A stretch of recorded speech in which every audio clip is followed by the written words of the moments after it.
We've all had it happen to us, right? That moment when you're sitting down at the table, ready for action, ready to take part in an epic story of blood, adventure, and maidens and books.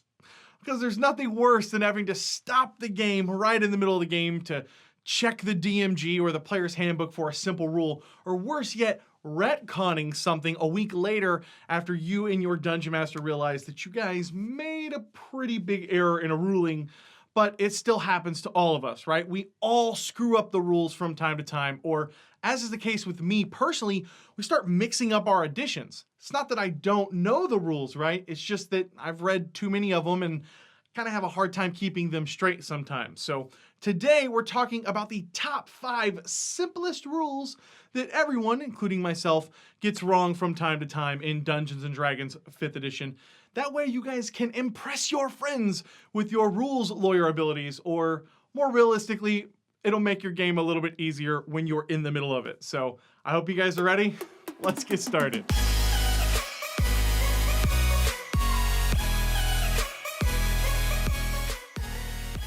Welcome, adventurers. What's going on, guys? My name is Cody, and this is Taking 20, a channel about all things role-playing games. And today we're talking about the top 5 simplest rules everyone gets wrong. Now, first off, I call them simple rules because once you know the mechanics, right, they're pretty simple to understand.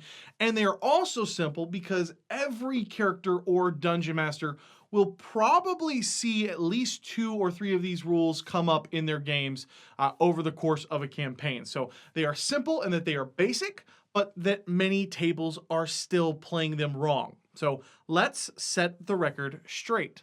Rule number 1 comes as no surprise. No, seriously, there's no surprise round in Dungeons & Dragons 5e. It's really more of a condition than anything else. It does not create a surprise round in combat that is separate from the regular combat, but it's rather a condition that all surprised characters and NPCs simply do nothing for their turn. But everyone still rolls initiative and goes in their initiative order. Again, surprised characters and monsters just do nothing other than being surprised. At the end of their turn, they are no longer surprised. This is important if in initiative order, say a surprised character ends their turn, they're no longer surprised, then other characters who want to use an ability like, say, Assassinate won't be able to use it on that character because it needs them to have the surprise condition. So initiative still matters. Rule number 2 is about doing 2 things at once because you can. You can absolutely cast 2 spells in the same round, so long as one is a cantrip. So a cleric could absolutely cast Spiritual Weapon as a bonus action and then Sacred Flame as an action. Or if you're playing the Magnificent Bard, you can still get off that healing word to get an ally up and turn around and Vicious Mockery an opponent trying to impose disadvantage on them to avoid your teammate going right back down in the next round. And yes, you sorcerers out there can give Dragon's Breath to your Tabaxi Paladin and still fire off a Firebolt in the same turn. Rule number 8. Wait, wrong number? Carla, this is really cheesy. I love this. I was just testing you guys to see if you were concentrating. At number 3, rule number 3 is about concentration. A lot of spells need the spellcaster to keep concentration. The spell continues to be active until the spellcaster casts another spell that needs concentration. The spellcaster is forced to make a concentration saving throw and then fails it, or if the spellcaster falls unconscious, because of course we are not at the point where we can cast spells in our sleep yet. So this means you can still cast other spells as long as they don't need concentration. If you cast another spell that requires concentration, the first one just simply stops. When do spellcasters need to make a concentration saving throw? If you take damage while you are still holding on to a concentration spell. Of course, that's when you need to make a constitution saving throw of a DC 10 or half the damage taken, whichever is more. But that's not all. If you're a dungeon master, don't forget you guys can always call for a concentration check for your players if you think that the situation might warrant it, right? Like if they are in the middle of a hard storm at sea and that the ship that they're on is rocking about wildly. Rule number 4 is initiative tiebreakers. Everyone has just rolled the same initiative, and now who goes first?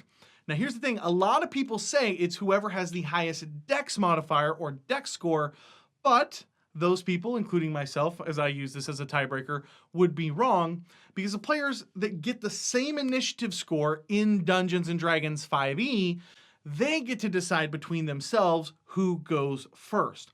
And if they can't decide, of course, you know, they can roll for it or rock, paper, scissors, odds, evens.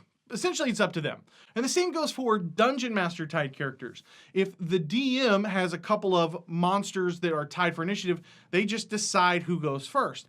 And when it's a tie in between both the characters and NPCs or monsters, again, the DM decides, although there was a little bit there in D&D Next in kind of the playtest set that the players always went first. So it's really up to you DMs if you guys want to do something like that or not. Rule number 5 is about death.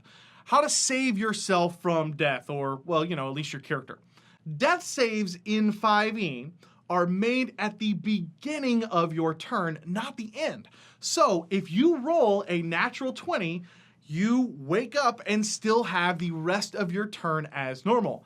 Is it a little cheeky to use half your movement to just stand up and then blast your opponent with a mighty swing of your warhammer? Yeah, sure. Is it still rules as written? Yes. Yes, it is. And finally, rule number 6 is just a bonus rule we wanted to add in because it's just so much fun to say, and that's that paladins can lay themselves. Yes, they can. Basically, a paladin's lay on hand says that the paladin targets one creature, but the PHB defines a creature as an ally, enemy, or the paladin himself.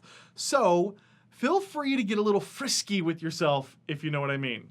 Now it's time to pass it over to you guys, the community, to see what other kind of simple rules are out there that people are frequently getting wrong.